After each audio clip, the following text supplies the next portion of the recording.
The sky was filled with buzzing sounds. Russian drones were flying toward a Ukrainian tank, one after another. Boom! One hit, boom, another, boom, and another. But to everyone's shock, the tank didn't stop. It didn't explode. It didn't even slow down. Instead, the tank just kept rolling forward, strong and steady, like nothing had touched it at all. How many hits did it take? Over 70 drone strikes. And this tank? It just wouldn't break.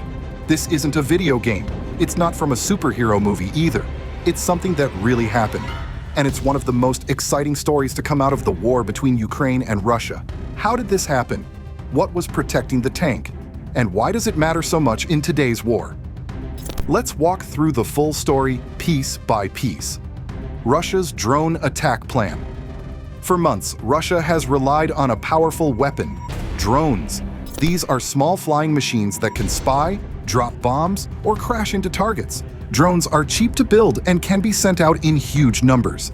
That's exactly what Russia has been doing, sending thousands of drones every single month into Ukraine. In fact, in just 1 month, over 6,000 drones were launched at Ukraine. That was a record high. Some days, hundreds of drones fly over the skies at once. It's like a never-ending swarm. And while some drones do target military equipment, a lot of them don't. Many hit family homes, hospitals, kindergartens, and other civilian places. It's heartbreaking. Dozens of innocent people have died, and many more have been hurt. So why is Russia using so many drones? Their goal is to wear Ukraine down slowly, like raindrops that slowly wash away a rock. They hope to break Ukrainian morale and make them give up. It's a long, painful kind of attack. But Ukraine has a surprise: rubber armor. In the middle of all these drone attacks, something amazing happened. An open-source war analyst named Andrew Perpetua was watching a video. It showed a Russian drone strike on a Ukrainian military vehicle, but something caught his eye. The drone hit the vehicle, and nothing happened. Then another drone hit. Still nothing. Over and over the vehicle took hits, but just kept driving forward. Andrew couldn't believe it. So he studied the video more closely. What he found was incredible. A special shield. Slat, rubber, slat. This wasn't an ordinary tank or truck. It was protected by special armor that had never been seen before on a battlefield like this.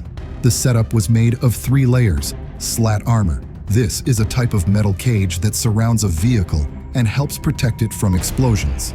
Rubber layer. A thick, soft coating of rubber that can absorb impact and block drone warheads. Another slat armor. A second outer metal layer added on top of the rubber. Think of it like a metal-rubber-metal sandwich, or like a tank wrapped in bubble wrap, then placed inside a birdcage and then wrapped again. It might sound silly, but it worked perfectly. This triple-layer armor turned the vehicle into what Andrew called an invincible tank. At first, people thought the tank was an American-made Stryker, given to Ukraine by the United States. But Andrew later admitted that it might have been a BTR, an older vehicle from Soviet times. But here's the cool part. It doesn't matter what kind of tank it was. The armor worked, and that's the real story. Whether it's a Stryker, a BTR, or any other type of fighting machine, the armor turned it into a drone-eating beast. Let's talk about the real hero here, rubber. You might think of rubber as the stuff used in tires or bouncy balls, but on a battlefield, it turns out to be extremely useful. Rubber can soak up shockwaves, stop sharp pieces from piercing through, keep explosions from reaching the tank's inner parts. And guess what? Rubber is also cheap and easy to get. That means Ukraine could potentially cover lots of tanks in this armor without spending a ton of money. Of course, even a tank wrapped in rubber isn't totally perfect. The armor adds weight, making the vehicle slower and harder to steer. There may also be some small parts, like sensors or hatches, that are hard to protect. But when you're up against killer drones, it's way better to be slow and safe than fast and destroyed. Ukraine knows it can't match Russia in numbers. Russia has more tanks, more planes, more people. But Ukraine fights with strategy, creativity, and precision. They don't just throw equipment into battle. They think hard about how to get the most value out of every vehicle, missile, and tool.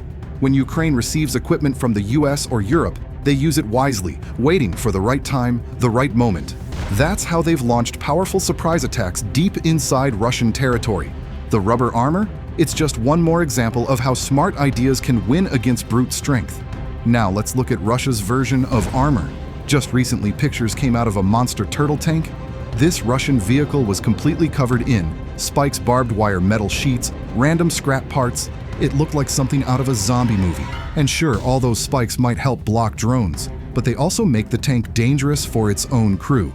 Russia's do-it-yourself armor ideas have major flaws. Too heavy. All that extra metal slows down the tank. It gets stuck in mud or can't turn quickly. No visibility. Drivers can't see clearly. That makes crashes and mistakes more likely. Hard to escape. If the tank catches fire, crew members have to crawl through spikes and wires to escape.